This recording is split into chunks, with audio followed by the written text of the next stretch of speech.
If your love was all I had Mm, in this mm. life, oh yeah, well, that would be enough Sing until it. the end of time. Got me saying, oh, oh, oh. Yo, Justin Timberlake, Beyonce, till the end of time. Yo, my guy has got the volume of the crescendos. You got the low and the high, killing it. Oh, man. Oh, man. It's Welcome back, Tuesday. guys. Yeah, it's March 4th. It's Tuesday. Oh, man. Peter got me dialing on my sleep, but I'm still trying to figure it out. Oliver's taking shits the past 2 nights, waking up 2 a.m., 4 a.m. The quality is gone, sleep has gone down, but we're bouncing back. I We're here started for it. again. I got the mouth tape. I'm waiting for these orange or blue light glasses that are straight up orange frame to come in. I'm about to lock in. I might even eye mask tonight. Let's get crazy. Peter, how we feeling? Feeling good, man. Next month you got to get on the laser face, the red light laser face mask. Christy's on the laser face mask thing. It's kind of warming sensation to your face, right? It is. You got to control the heat. Yeah, it's. I mean, I've been doing it on and off. Same thing. My fiance, Catherine, she's the one who started doing it first. Man, all these girls, yeah, they're crushing with the skincare. I'm like, man, I got to make sure. I know both of us are Asian, so we kind of have that good genetic Asian skin, but we can't take it for granted. I feel like it's something we still got to continue to optimize as we continue to age gracefully. Yeah, for sure, for sure. All right, man. So, oh man, what was I gonna go with that? I was gonna talk. Oh, mouth taping, right? So I did the nose strip, and I was like, oh shit, haven't felt the sensation in a while, right? Like my mouth was kind of moist when I woke up because usually, if you're breathing through your mouth is dry. Mhm. Mouth tape. Woke up this morning, and I'm like, God damn, I need a mouth tape more often because my mouth is definitely open when I'm sleeping. So what's the? I actually don't know this. What is the actual science behind mouth taping? Like, what is it supposed to help out with? You know? So the thought process is like it's less sufficient to breathe from your mouth, and you want to breathe through your nose. Your So nose. Okay. people like pattern themselves over time to breathe from their mouth. So if you tape your mouth, then it forces you to breathe through your nose. If you use a nose strip and it kind of opens up the airways a little bit. So you're supposed to have like more restful sleep and like get into like REM Yeah. sleep quicker. ChatGPT did mixed reviews. It said it doesn't work for everyone. You Hmm. know, essentially, if you have like some significant pathology that limits you from breathing from your nose, it's not going to work. Yeah. It's funny. Someone else was asking me this the other day where it's like they were asking, when you run, like, are you supposed to breathe in through your nose or through your mouth? I'm like, bro, like when you're racing, you're trying to breathe in through everything, man. Everything you can, like through your nose, through your mouth. I recently started wearing like a nose strip during races and stuff. And honestly, I think like ChatGPT says it's still kind of like iffy where it's like some positives, other times people say it doesn't really work, like there's no changes, but for me, honestly, I'm just like, if it placebos me, awesome, sweet, I'll take any extra advantage I can get. But yeah, bro, like when you're racing, you're in that zone 5, you're just trying to get in as much oxygen as possible. How was that race that you had though? Dude, it was sick. So race 15K, Gate River Run. It's largest race here in Jacksonville, so it's always a blast. It's like a giant party. We always have a ton of people out here cheering and stuff. Whole community's out. I think this year we had like 15,000 people come out and do it. But Damn. yeah, it was hit a massive PR. Did not get sub 60. It hit 60 27. But yeah, it was still a blast. Had a great time for sure. Jeez, how much is the 15K to miles? It is 9.3. Damn.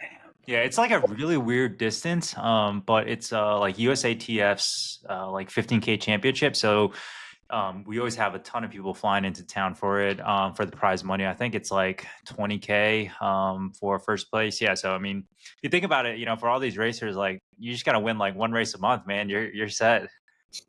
So easy.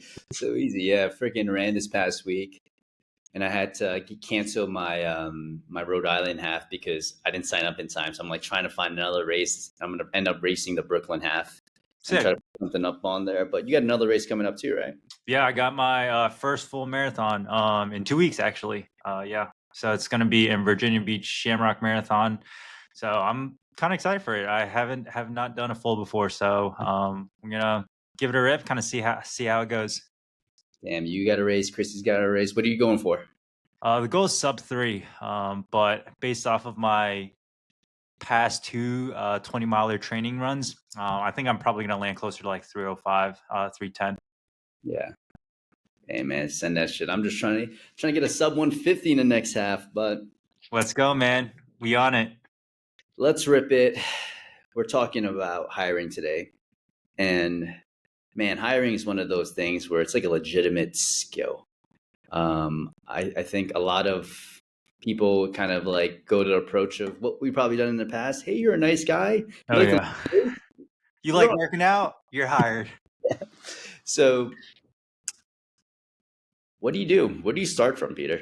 Yeah, And what- man, I feel like so I guess, yeah, to kind of give you guys some context, specifically, we're talking about for physical therapists, right? So, staff physical therapists, what are we actually looking for when it comes to bringing on, like a rock star, all star physical therapist? And for me and Andy, we've both gone through multiple different hiring processes, and we made a ton of different, like, errors and mistakes in the past.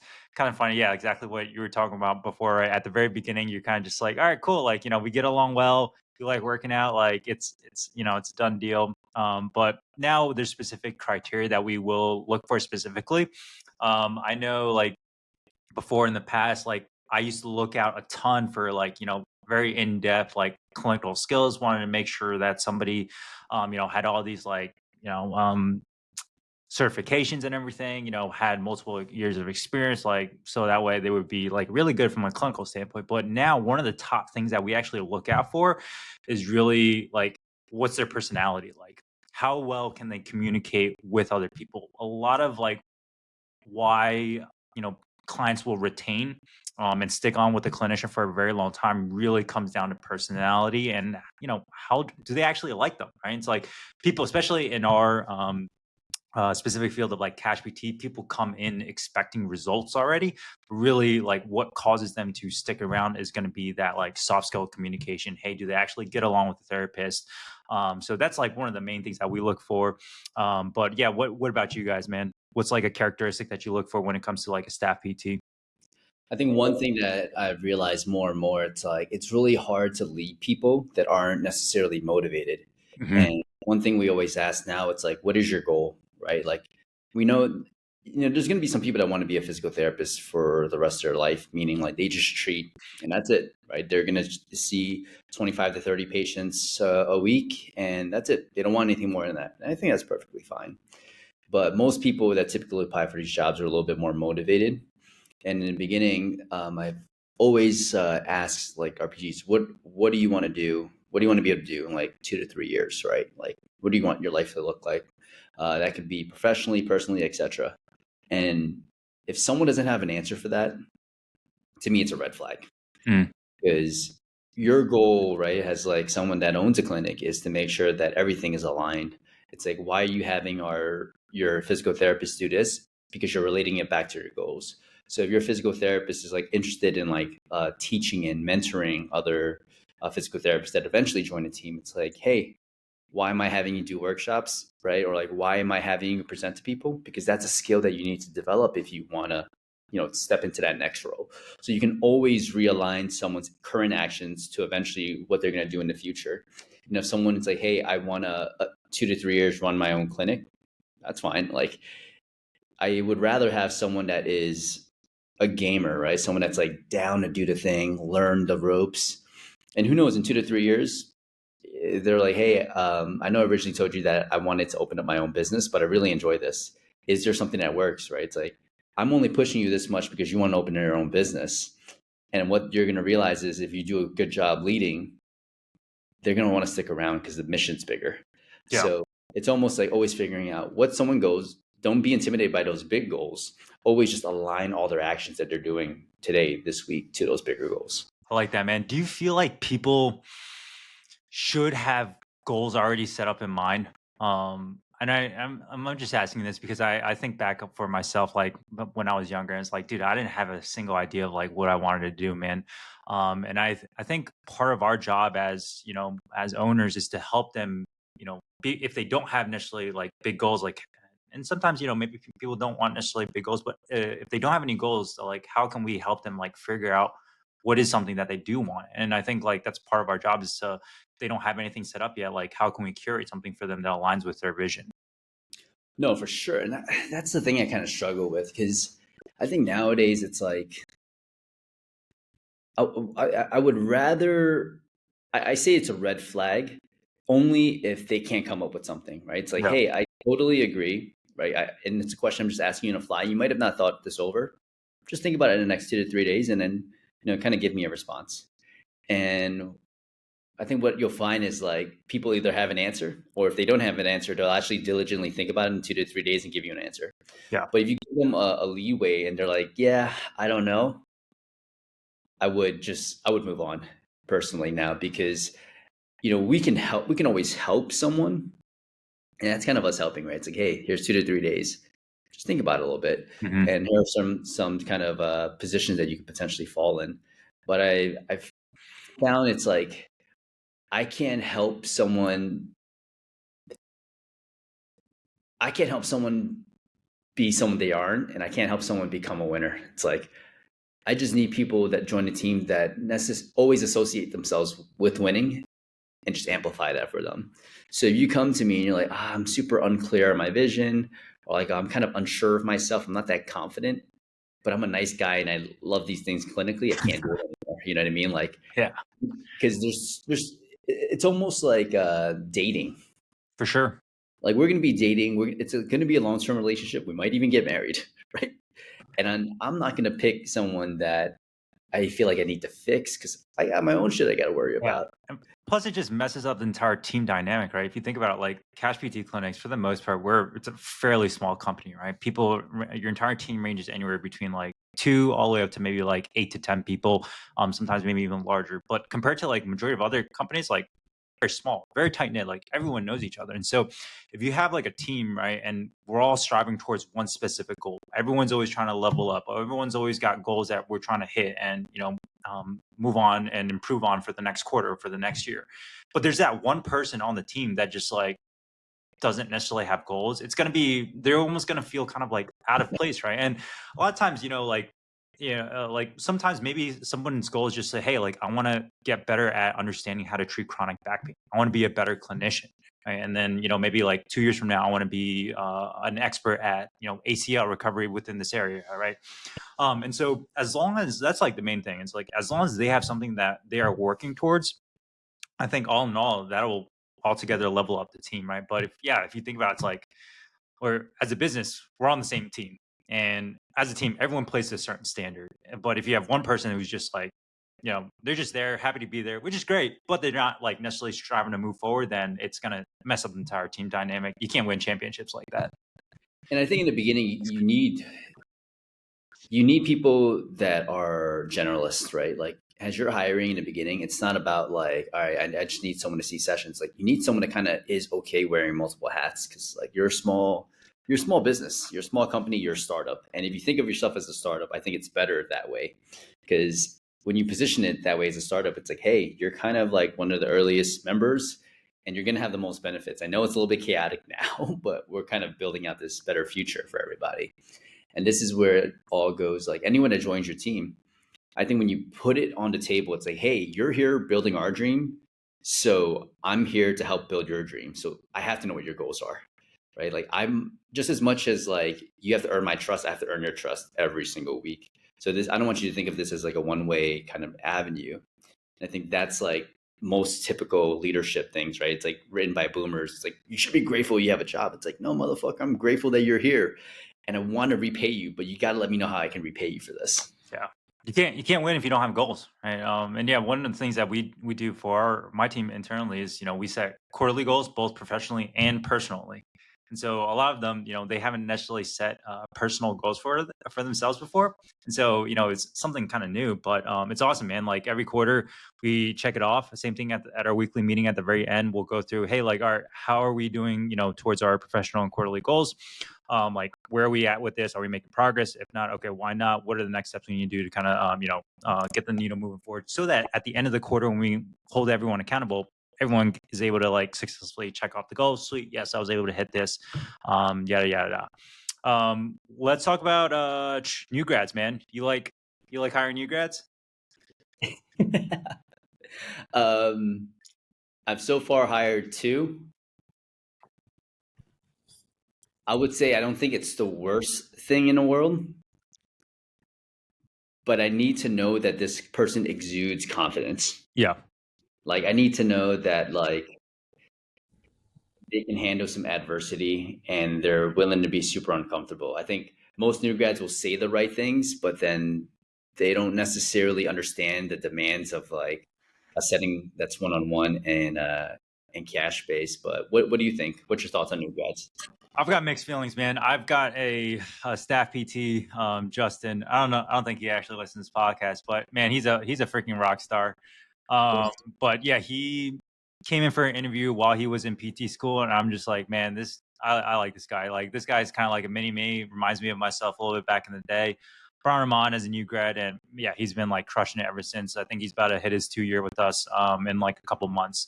On the flip side, this is what I've seen. So I've also hired new grads where this is their first job out of school. All right. And they have not had any experience like working at all. So they have no idea what like a 40-hour work week feels like. And so for them, the hardest thing from a work standpoint they've ever had experience was studying for like boards or studying for, whatever exams they had in school. And so for them to jump into like, even though like it's one-on-one, right, it's cash, it's very individualized, it's still a lot more work than what they're used to, so they feel like extremely burnt out, treating 25, 30 visits a week. But that's primarily because this is their first job. So I don't necessarily like hiring new grads purely just from that standpoint. And so I think like if I were to hire like a new grad again moving forward in the future, I would definitely want them to, have worked in a traditional insurance physical therapy setting first, just so they know like what it's like to really, really work, right? Like crank out 3 or 4 patients an hour, like be in that setting, so that when they do come into the setting, this seems like a dream job. Like I've got two PTs right now that did come from that setting, right? They're a little bit more experienced. They're about like 6, 7 years out. They worked in traditional insurance outpatient for like a couple years before this, and like once they switched over, they're like, wow, like treating 30, 35 visits here in this one-on-one, it's like a piece of cake. It's a dream come true. But the only reason why they feel like that is because their previous job was like 20, 30 patients a day. So yeah, honestly for me, I because of that factor, I usually will try and gravitate towards somebody who's been in that setting, just so they feel like, hey, this is like a really, really sweet deal. But yeah, I think it's going to be at the end of the day like case dependent, depending on personality. Do they give off vibes like, hey, they're a go getter, even though they haven't had like that work experience before in the past. Yeah, I would say there needs to be something that tells me that they can handle 40 hours a week. And it sounds super ridiculous, but I've come to realize it's like some people just can't work 40 hours a week. Yeah. It and it doesn't matter what industry they are. Like there's something about certain people's work capacities. And this is kind of like I had a conversation with Nadi Bandasak. Shout outs to Nadi, he's like our big brother. But Nadi was like, yo, bro, we'll have people contracted for the weekends, right? Like, he's like, that's a great way to do it. If someone can work full time and then be down to take like some sessions on a Saturday for you, well, you know that they can work 40, they can work more than 40, right? So, and the person that's going to take that opportunity, is hungry and is driven. And that's something that we're looking into now, where it's like, next person that comes on probably will have to take some sort of weekend thing initially, has like a trial period Mm-hmm. and see how they like it, opposed to like committing right out the gates, like, hey, you're hired, boom, 5 days a week, you're full time. Like, I would want to see how someone does managing their full time job, coming in on a Saturday and seeing like, can they juggle this? And can you delay gratification essentially and still enjoy the process? Yeah, totally. So we're scoping out all these interviews. These are kind of like the characteristics that we're looking for. In terms of like the actual process, we use kind of trying to think. It's changed over the years. Now we do kind of like a 3-step process where we have the resumes roll through. Everyone applies. We go through it. We'll jump on like initial Zoom call, and then from there, we actually pull them in for like a actual face to face conversation where they can actually then shadow for like at least 3 or 4 hours, kind of see what the workflow is like, and then have an additional 30-minute conversation where they can ask any other additional questions that they might have. Do you guys do something similar to that as well too, where they come in person, actually see what the workflow is like? And same thing, yeah, they can also, yeah, I love the fact that they can use that time to ask like other existing staff PTs, hey, like, what's your experience here been like so far? What's the workday like? Give me a breakdown of all that. No, for sure. I something similar. It's like whatever resume we get, like some of the things that I'm looking for, right? It's like um, GPA. Not fuck with you. I'm looking for like just understanding, like, is there any kind of collegiate sports background? Because I find that those people understand the process a little bit more. Yep. So that's like a huge green light. Service industry jobs, huge green light. Previous experience in some sort of like more boutique type things, green light, because you just have done a lot of miscellaneous things. I don't necessarily need like a ton of medical background. Yeah. Once I see that someone's like fairly interesting, I'll schedule a call with them and chat with them on the phone. They seem like it's a good hit. I'm like, oh, I really like think this person's worthwhile. I'll have them reach out to Christy, and then they'll have a phone call. If Christy's like awesome person, and you get the okay, come into shadow for a few sessions. We go out to lunch together, and then I kind of ask, or lunch or coffee, and then we kind of ask and get feedback. Love it. What's the go-to lunch or coffee spot up in New York for y'all? Yeah, we've done so many. I usually like when we're in Soho, I'm like, do you want to eat some stereotypical brunch or some weird, freaky Chinese stuff? People are like, let's try some weird, freaky Chinese stuff. That's how you know they're the one. When it was downtown, it was usually we would get a banh mi, like a Vietnamese sandwich. Uptown here, there's a really great like coffee shop. It's just like we're all like the finance bros and like Mhm. people in this area congregate. But what about you? Do you do that or like coffee? Yeah, so when I brought on my clinic director F, I think we went and got ramen at this place down the shop from us called Q Ramen. It's actually, I think it's a local global chain, man. But KYU, huh? KYU ramen? Yeah, KYU Ramen. Yeah, it's solid. Yeah, they got the Oma rice and stuff. So yeah, we went there and yeah, we just literally, shot the shit for like 2 hours. I really like using that time to kind of understand them a little bit more from a personal standpoint. Obviously you have the more formal interview where you're going through the more professional stuff, but also too, like, you guys have to think at the end of the day, it's and I keep hitting on this, it's a very small, tight knit, like, work environment. You're seeing these people on like a day to day, daily basis. At times, you're probably spending more time with your coworkers than your own actual family, whether you like it or not, right? And so, like, you might as well like do your due diligence, make sure, hey, like, you guys get along great, you guys have some sort of shared similar interests, you guys can banter, right? Like, I don't want anybody in my clinic that can't banter and can't take jokes, right? Like, it's a very like laid back environment for my clinic, and just want to make sure we kind of keep and cultivate that kind of culture. So yeah, be very careful like who you let in, and yeah, I think having that additional more laid back setting where taking them out to eat, grabbing a drink and stuff is a great way to kind of break the ice and get into that sort of setting. Yeah, and even when you're in a restaurant, it's like, how did someone carry themselves in a restaurant? Did they make eye contact with the server? Did they say thank you? Like, those are little things that show that you're considerate, right? And it goes a long way. It's a pet peeve of mine personally when like people don't make eye contact with the server. It's like Yeah. they're doing such a great job. It's like the least you can do is show them some respect. Other things to think about that we're going to be implementing is going to be letting them treat.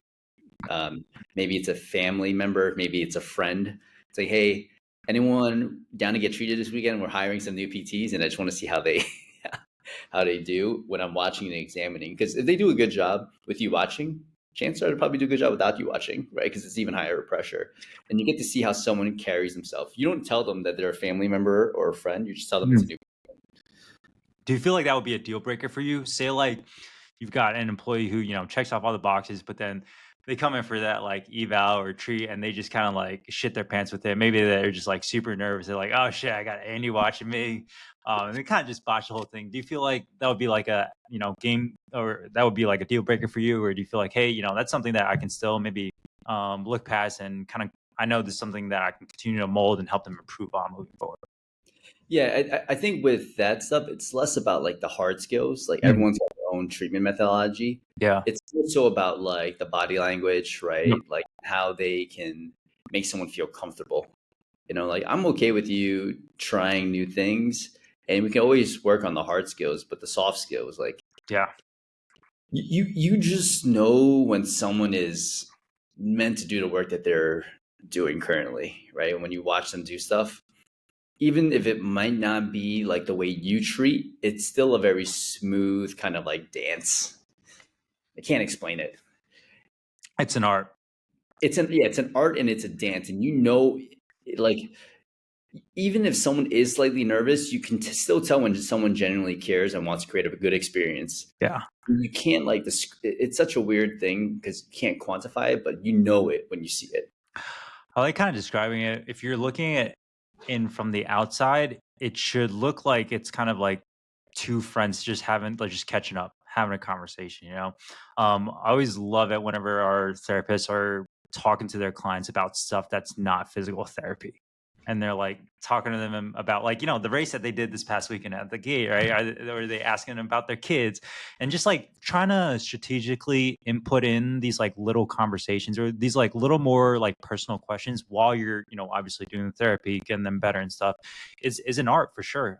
But it's like those little things that go like a tremendously long way. And yeah, if you can have somebody that comes in that already understands that, and I think, yeah, what you were mentioning before, right? If they've had experience maybe in like a boutique fitness studio before, maybe doing some personal training, that's something that will tremendously play like a huge carryover when they do transition into this like one-on-one setting.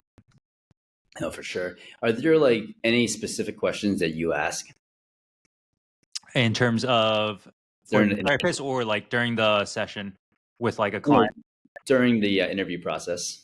During the interview process with the PT. So one of the things that I like to ask them is like, hey, like what's something that you're working on right now in their personal life? And that kind of goes back into, hey, like what specific goals do you have maybe for the future? I always like kind of seeing like, hey, are they trying to like improve or better upon themselves for this? Yeah. No, I like that. Do you ever like ask the traditional shit like what are your strengths and weaknesses? I used to back in the day, but I want to say like the last couple ones I haven't really asked much of that. Yeah. No, I ask like man, it's I don't even know how to like say it. It's like I'm like almost using some certain questions to see like how people can deal with like adversity. Yeah. You know, One I'm like, one sorry, one question that I do like asking that is maybe a little bit more kind of traditional interviewee is like, "Hey, like tell me a time like maybe in a past like job where you've like messed up and how you've like navigated that." Because for me that question allows us to see like, "Hey, how well do they take like self-ownership over like a certain situation scenario?" no, yeah, so same thing, like similar thought process. Like, what is like your framework like when you encounter like a new challenge? Like, how do you work through that challenge? Or, like, what is that experience typically like for you? Um, there's like other great questions where like someone's like brag about yourself. Like, what would you if you had to brag about yourself? Like, what would you say? Bro, You I know? would I would suck at that question. Yeah. But those are things to like think about, right? It's like if you had to brag about yourself, like what would you say? And it's like, oh wow, someone did some pretty cool stuff, or like someone feels really strongly about this. But there are things where it's like it's definitely uncomfortable, and you can kind of see someone like think about those things, but then they'll come up with something that's like pretty fire. I got a couple of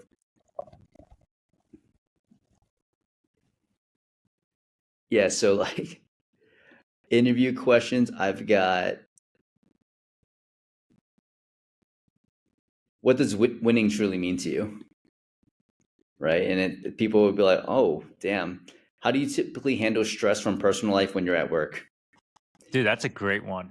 Right? So it's like you get someone to admit that they've had this encounter before in the past, and then it's almost like you're probing them to tell them straight up that some people be like, no, I take a lot of my work, my personal like stress into work, you know, and it's like that's something I'm struggling with. It's like, all right, are you down to be coachable through that, etc. Like What made it motivates you to do your best work? I wrote down a bunch of questions. I don't think I ask all of them, but I kind of let them lead to stuff. Mm-hmm. Dude, those are some pretty solid ones, man. Like, yeah, what is winning mean to you? Like, that's something that I've never asked before. You know what's funny? I was like, all right,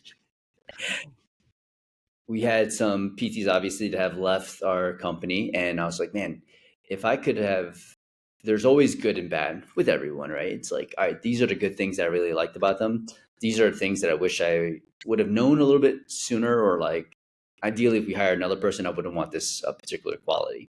So I put all those into the chat GPT. I'm like, can you give me interview questions that account for these Mm. scenarios? And it propped up a bunch. So another one that I really like is like, how would you handle a situation where you disagree with the decision made by your, your team? And like these little things where like it really forces people to think about stuff. And then a client of mine that's in private equity, he goes, I just test whether or not someone is squishy. I'm like, what does that mean? I ask them about a particular topic, and usually they can give me a kind of like a chat GPT answer of that topic, right? Like a Yeah. summary of that kind of thought process. Then I give them 5 or 6 scenarios, different scenarios of applying that process or that framework. And I see how well they can respond in those 5 to 6 scenarios, like right off the gate. If they can give me good, clear answers, they're very squishy. But if they can take their model in their head and like connect it to a bunch of different scenarios, like they're good to go. Yeah. So how well do they like think fast on their feet? Yeah. Like someone can always regurgitate the right answer, but can you kind of create these kind of follow up questions that layer in more context? Mm. I like that. The I'm chat gonna, I'm GPT, gonna need you to send me that list of ChatGPT questions, dog. yeah, there's if you were hired for this position, what would you aim to accomplish in your first 90 days? I was like, damn. Sheesh. Another one is, what do you hope to learn or improve on in this role? Oh, this one's good. Tell me about a time where you had to influence others to get buy-in for an idea or project. How did you do it? Mm. It's like it's like some super high level questions, but I do think you pick like 2 or 3 challenging ones because you don't want to be like the most difficult interview ever. Mm-hmm. Because you can kind of get a feel for like where someone might be at from like the initial conversation, or their resume, and then you kind of like have like a list of like 10 to 15 questions that you might ask, and kind of probe through like, let's start with this one and just get the conversation flowing. I like that. One of But the sorry, go ahead. You're good. no, I was gonna say Eric actually helped me out with some of this 'cause she used to do a lot of the hiring and talent management. I think, yeah, because eventually at some point, um, the best like PT companies are really just like, hey, the ones who can get the best talent.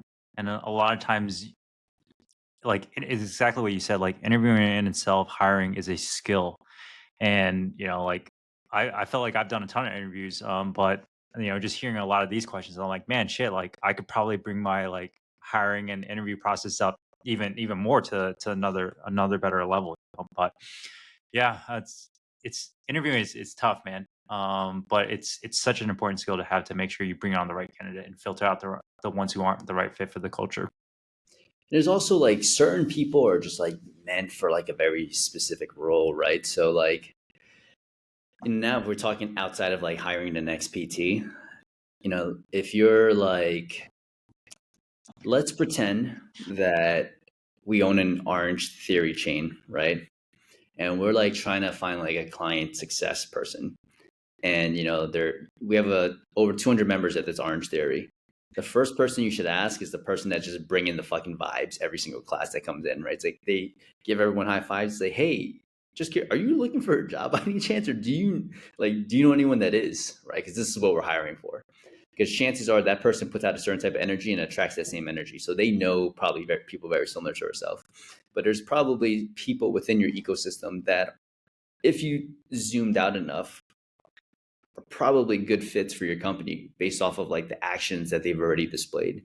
If you network with a lot of students, network with a lot of students, talk with a lot of people, or like connect with physical therapists in your area, like you kind of like can start to see that like this person is about it. Yeah, for sure.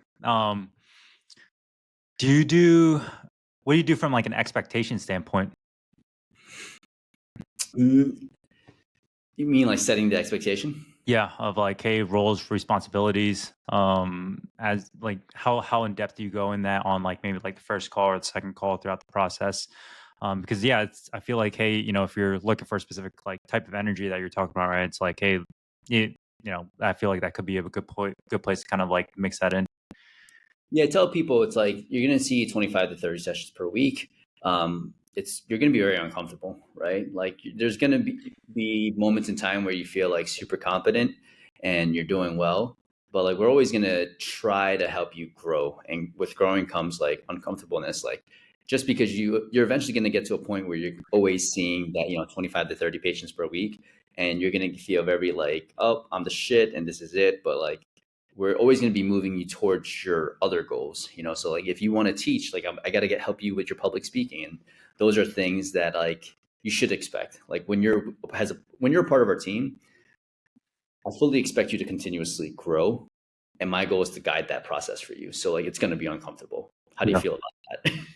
love that. Yeah, one of the things that we've been doing more in our recent hires is being very upfront with how much like sales is involved in like this role, like compared to like a traditional insurance. So like sales is tremendously, it's a very very big part of this role, and I think that's one of the things that people don't necessarily expect when they come in.